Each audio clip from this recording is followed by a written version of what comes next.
Hello friends, welcome to Exampur. दोस्तों, मैं कुलजीत आज फिर आपका स्वागत करता हूं आपके एग्जामपुर में। ये है द हिंदू एडिटोरियल डिस्कशन की क्लास। इस क्लास में हम यूपीएससी और पीसीएस जैसे एग्जाम्स के लिए तैयारी करते हैं। दोस्तों, आज हमारे पास है जो करने वाले आर्टिकल, एक तो है आर्टिकल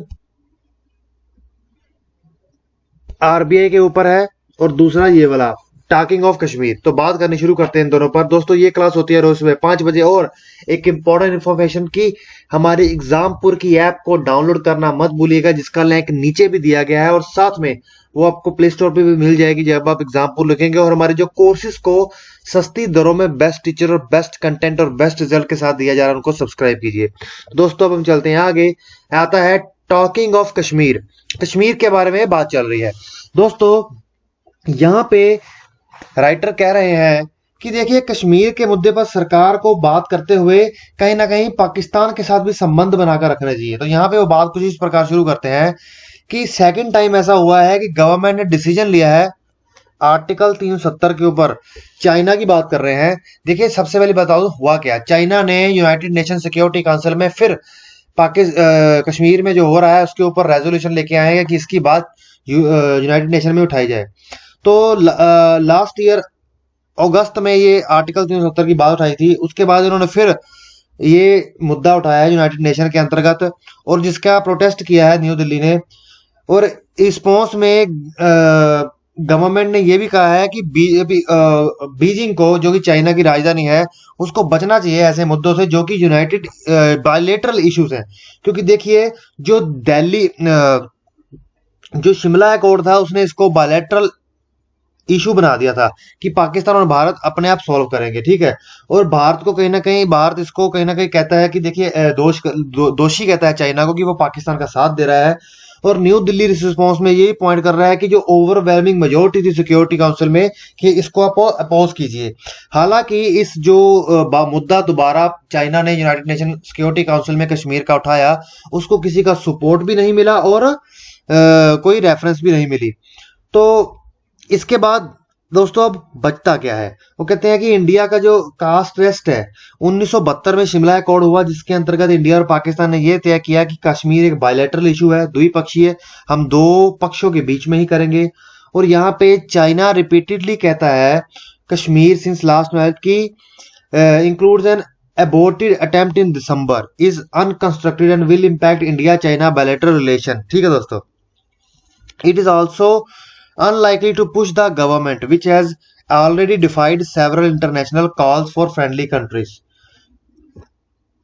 यहाँ पे वो कहते हैं कि देखिए, लिफ्टिंग करना, रिस्ट्रिक्शन को हटाना, जो मेजर्स लिए गए, स्टेप लिए गए थे कश्मीर में, उनको हटाना।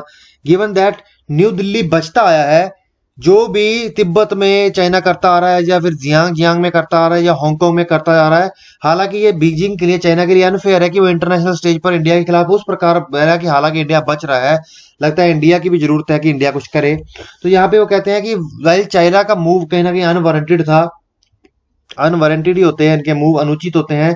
It is yet to be another reason. Other reason है कि न्यू दिल्ली के लिए कि वो सावधान रहेगा इस कॉन्टिन्यू क्रिटिसिज्म के लिए।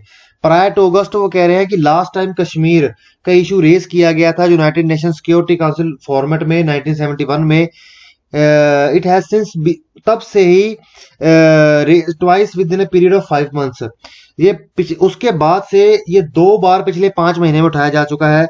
चाइना में have found no takers for a statement but the fact that it was allowed to raise the issue, वो इशू को अलाउड करता है, मतलब क्योंकि वो यूनाइटेड नेशनल सिक्योरिटी काउंसिल का हिस्सा है। ठीक है दोस्तों, 5 जो चेयर्स हैं उसमें से एक चेयर है, तो ये कहीं ना कहीं उनको मना नहीं किया जाता था। Nor can India maintain the duality of insisting.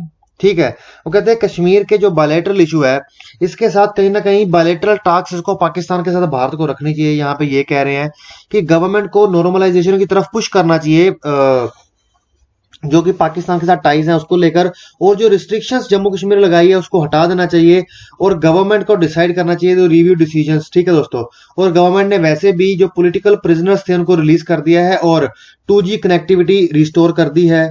और एनवॉय टू श्रीनगर, यहाँ पे वो आगे बात करते हैं कि these measures must not come in drips and drabs. ठीक है, अब वो कह रहे हैं कि जब ऑल कम्युनिकेशन स्टोर हो चुके हैं, ऑल पॉलिटिकल प्रिजनर्स फ्री हो चुके हैं, एडिड सिक्योरिटी रिस्ट्रिक्शंस रिमूव कर दी गई हैं, अब रियल टास्क यही बनता है कि वो कहीं ना कहीं पाकिस्तान के साथ बात बढ़ाए ताकि प्रॉब्लम्स कम हो। दूसरा आर्टिकल है दोस्तों, तो ये पहला आर्टिकल हमारा हो चुका है, तो हम चलते हैं दूसरे आर्टिकल पर। यहाँ पे वो बात करते हैं आर्टिकल में कि जो आरबीआई है, रिजर्व बैंक ऑफ इंडिया, मुद्दा क्या है हल्का सा बता देता हूँ आपको पहले स्टार्टिंग में, कि आरबीआई बैंक ऑफ इंडिया का जो काम है वो मोटा मोटा काम तो ये है कि वो इन्फ्लेशन, महंगाई को कंट्रोल करना है। किसको?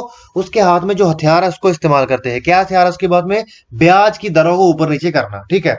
तो वो कह रहे हैं कि कहीं ना कहीं वो अपने फाइनेंशियल स्टेबिलिटी का हटाकर टू इन्फ्लेशन टारगेटिंग को ध्यान से उन्होंने कहीं ना कहीं दूर कर दिया है, जिसके अंतर्गत जो इनका रेगुलेटरी दुर्बलता कहीं ना कहीं बड़ी है।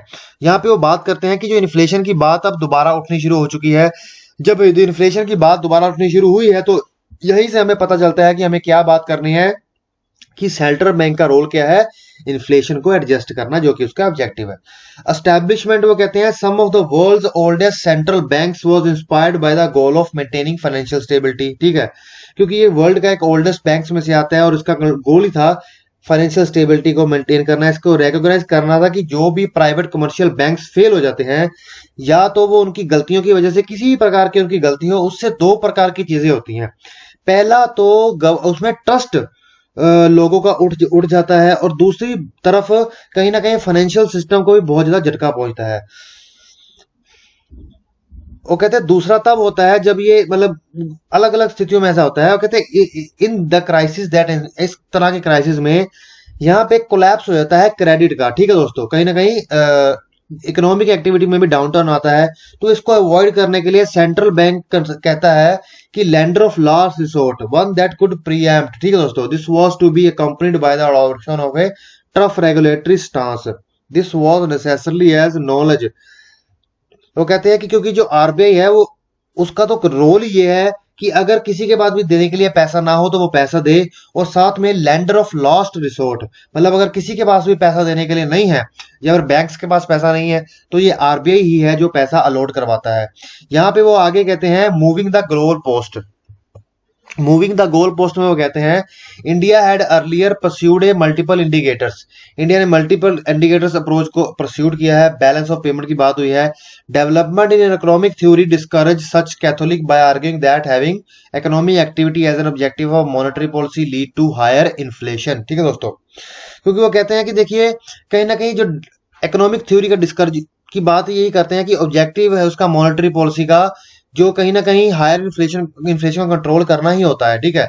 जो ब्याज दरों को ऊपर नीचे करके महंगाई को कम करते हैं, वो इसी से तो करते हैं। कि यहाँ पे ये आर्ग्यूमेंट की भी ध्यान रखने की जरूरत है कि जो प्रिविलेज्ड है, जो इसका मतलब फायदा है कि लो इन्फ्लेशन ओवर लो एम्प्लॉयमेंट फेवर करती है ऑनर ऑफ फाइनेंशियल वेल्थ को, ठीक है दोस्तों, ओवर वर्कर्स। तो यहाँ पे वो कहते हैं कि Indian government also instituted inflation targeting को भी उन्होंने इंस्टीट्यूट किया है। सोल ऑब्जेक्टिव था कि जो कि मॉनेटरी पॉलिसी का, ठीक है। आरबीआई को परमिट था एक्सीड और फॉल करना ए टारगेटेड इन्फ्लेशन, जो कि 4% के रखी गई थी, उसका मार्जिन ऊपर नीचे 2% हो सकता था, -2 भी दो भी हो सकती थी, मतलब 6 भी हो सकती थी, ठीक है। यहाँ पे वो कहते हैं कि जो मतलब ये कहीं ना कहीं लेट फाइनेंस मिनिस्टर हैं, जो कि अब नहीं, ठीक है दोस्तों, अरुण जेटली, मैक्रो स्टेबिलिटी की वो बात करते हैं कि represented by slow inflation as major achievement of this, ठीक है दोस्तों। आगे वो एक एग्जांपल देते हैं IL&FS, ये एक नॉन बैंकिंग फाइनेंशियल कंपनी थी। वो कहते हैं कि ये इन्फ्लेशन टारगेटिंग गोल को ध्यान में रखते हुए इनकी बहुत सारी गड़बड़ियां हुई और ये बैंक कहीं ना कहीं कोलैप्स हो गया, लेकिन कोलैप्स तो नहीं हुआ, लेकिन बहुत जबरदस्त मतलब एक तरह का क्राइसिस था आया, ठीक है। अब ये क्राइसिस में फंसे तो क्या हुआ, ये IL&F बैंक अकेला ही बैंक नहीं था, इसके नीचे कम से कम 100 छोटी छोटी सब्सिडीज थी और कम से कम 94,000 करोड़ का डेप्थ था। तो इस तरह की जो PMC, Punjab and Sind Bank की प्रॉब्लम आई, ये सब प्रॉब्लम्स आती हैं। तो आगे वो बात करते हैं राइस इन इन्फ्लेशन की।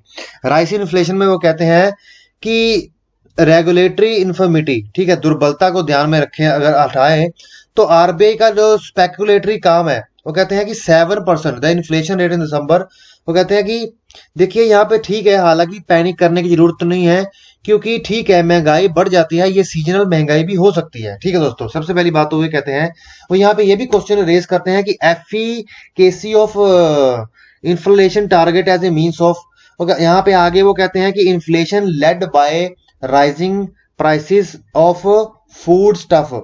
जो इन्फ्लेशन बढ़ता है rising prices of food stuff से, वो क्विकली कम नहीं होता। उसका सबसे बड़ा कारण होता है सप्लाई कम होना। तो उसको सप्लाई के लिए अगर हम बाहर से इंपोर्ट करेंगे, ठीक है, तो ये चीज होती है। ठीक है दोस्तों, आगे वो कहते हैं कि जो फेलियर होता है इन्फ्लेशन टारगेटिंग का सक्सेसफुल नीड से, उसके बाद वो कहते हैं inflation rate has exceed the permissible range. आगे उसके बाद वो बात करते हैं कि finally we come to what the ordinary Indians consider the RBI principal mandate manageable of currency so that trade is facilitated.